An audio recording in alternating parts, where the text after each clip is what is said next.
Este é o Inova Social Vozes.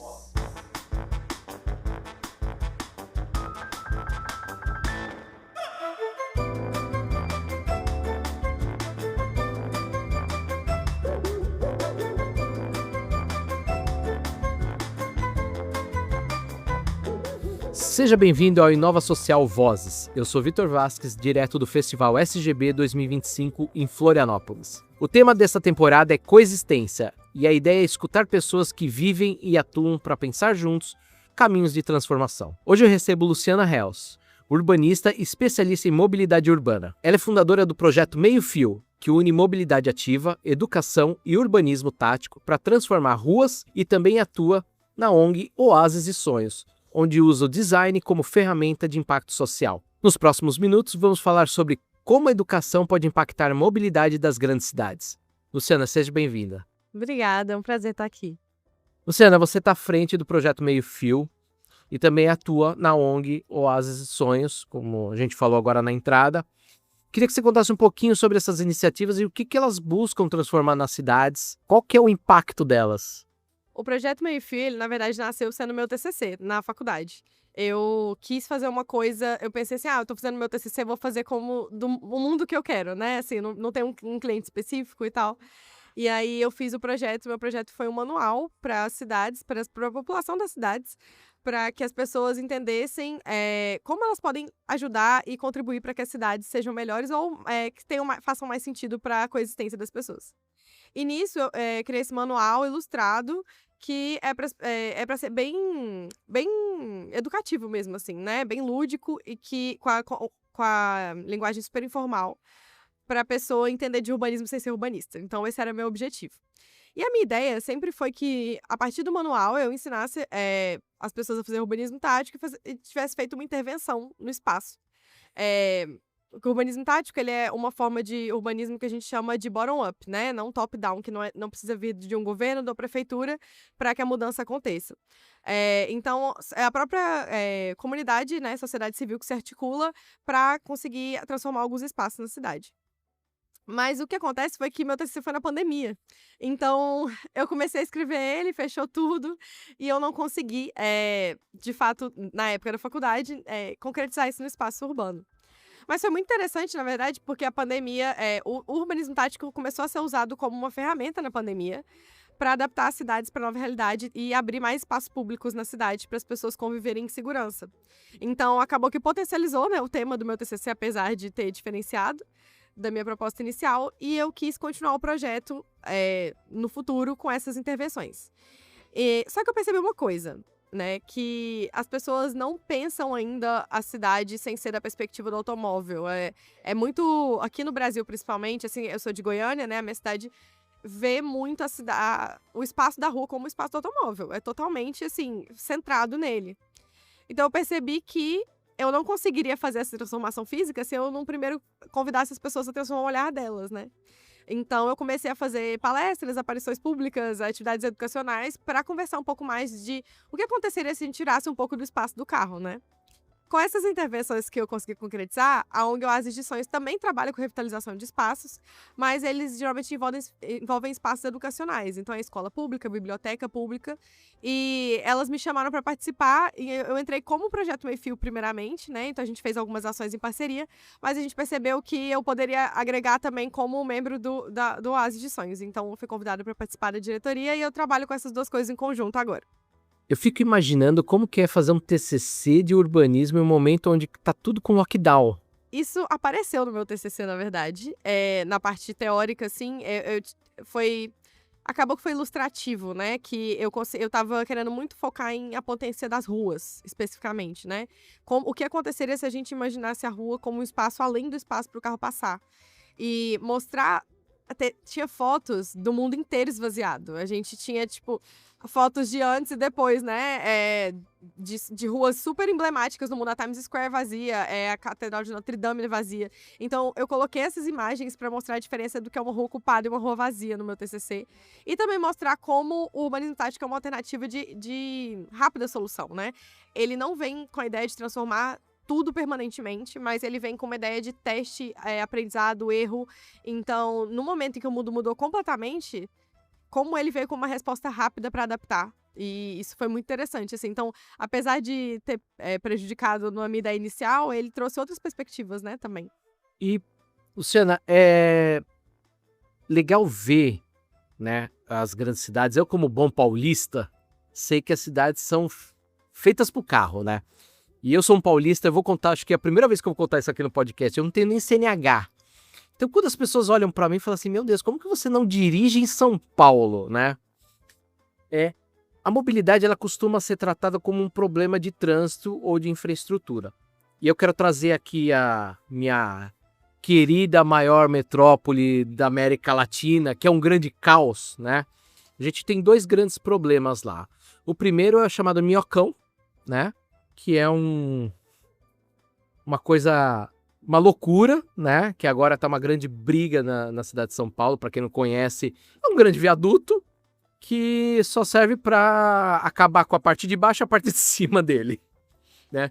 E uma outra, que você falando aqui, eu lembrei desse ponto, que é a questão da Paulista aberta nos finais de semana. Como que a educação pode mudar essa visão de rever as ruas só para o carro e ajudar a gente como as ruas, como os locais também de intervenção, deslocamento, de outra forma que não seja só andando de carro e independente. Se você não dirige, você muitas vezes está de Uber, então. Sim. Eu vejo muito, assim, a possibilidade da mobilidade mudar a forma como a gente vive tudo, né? Acho que por isso também que eu comecei a me interessar tanto por esse tema, quando eu vi que ele estava inserido na minha prática profissional. Porque eu vejo... Eu tive uma experiência que, pra mim... Na verdade, tem dois extremos, assim, que me levam muito pra mobilidade. A primeira é que minha família é do Rio de Janeiro. E sempre morou no subúrbio do Rio de Janeiro. E a minha vivência lá, estando no subúrbio do Rio de Janeiro, era qualquer coisa que eu vou fazer, eu preciso pegar horas de trânsito, não tem como fazer nada sem ser de carro. A cidade é um pesadelo de viver, assim, não, ainda bem que eu moro em Goiânia. E eu tive a experiência de agora viver na zona sul do Rio de Janeiro e ver que é um outro planeta. E a mobilidade, assim, tem, óbvio, né, Rio de Janeiro tem camadas e camadas de questões de cidade que estão envolvidas, não é só mobilidade, né, mas eu vou falar desse viés, que é... Na Zona Sul, você pode ter um carro sem nem lembrar que ele tem. Você pode não ter uma CNH e você se desloca naquela zona toda ali, de bicicleta, de metrô, enfim, de a pé, né? É gostoso andar a pé lá. E quando a gente vê isso, da perspectiva, assim, de uma mulher, você conseguir se deslocar pelo espaço que você tá com independência, eu acho o metrô uma coisa incrível, assim, eu sou muito fã do metrô. Porque eu sinto que, na minha experiência pessoal, ele me deu uma liberdade que eu não tenho na minha cidade, né? E uma outra coisa que a mobilidade impacta, que você não ser a pessoa que dirige, você vai entender bem, é que como a gente consegue se abrir a múltiplas visões de mundo, interação e coexistência com as pessoas. Porque quando você sai do seu carro na sua garagem, liga o ar-condicionado na temperatura que você quer, escolhe a música que você quer, porque antes a gente tinha CD, tinha rádio, agora você bota o seu Bluetooth na música que você quer. Coloca o caminho no GPS, aí você chega, você entra na garagem de um lugar que você escolheu ir, que você convive com as pessoas que você escolheu, que são da sua bolha, ou provavelmente da sua classe social, etc. Quando você anda a pé ou de transporte público, você convive. Por bem ou por mal, você convive. E isso é uma experiência tão importante e abre tanto espaço até para coisas simples da qualidade de vida, que é, por exemplo, a serendipidade, né? Que você tá vivendo a sua vida e você dá de cara com uma coisa que você nunca teria visto se você não tivesse passando na rua e convivendo com outras pessoas, né? Então, às vezes você tá tendo um dia ruim, você vê uma criança brincando na rua e você dá uma aliviada, assim. Inclusive hoje, vindo pra cá, eu tinha um pedaço do meu trecho a pé, eu vi uns cachorros que saíram de uma casa e atacaram o moço que tava consertando a energia, né? E foi um caos, e todo mundo que tava na rua compartilhou aquela experiência que depois que ele conseguiu tirar o cachorro de perto dele, todo mundo morreu de rir e seguiu a vida. E é uma coisa que se eu tivesse, né, na minha experiência ali do carro, eu não me abro pra isso. Então a gente tem várias camadas pensando em experiências individuais, né, de como você se move pela cidade, o que você acessa, né. A mobilidade, ela é sobre acessar, né, os espaços da cidade. Então, quando a mobilidade é prejudicada e não é democrática, né, as pessoas não conseguem acessar coisas, equipamentos públicos, né, a saúde, enfim. Então, E você fala do Minhocão, né? Eu acho que além de um problema estético visual e de espaço na cidade, ele é assim, um marco do rodoviarismo, assim, né? De grandes estruturas que a gente fez e às vezes depois elas não servem pra nada, né? Então, eu acho até legal que tem um movimento nos Estados Unidos que eles estão recuperando e fazendo parques lineares em cima nesses espaços, né? Que é a parte. Eu não sei se eles estão abrindo o Minhocão nos fins de semana pra andar, mas tanto a Paulista Aberta quanto isso de abrir o Minhocão é uma ideia de. É uma iniciativa de urbanismo tático, né? Um movimento de caminhabilidade e que traz as pessoas para olhar para a rua com outra função, assim.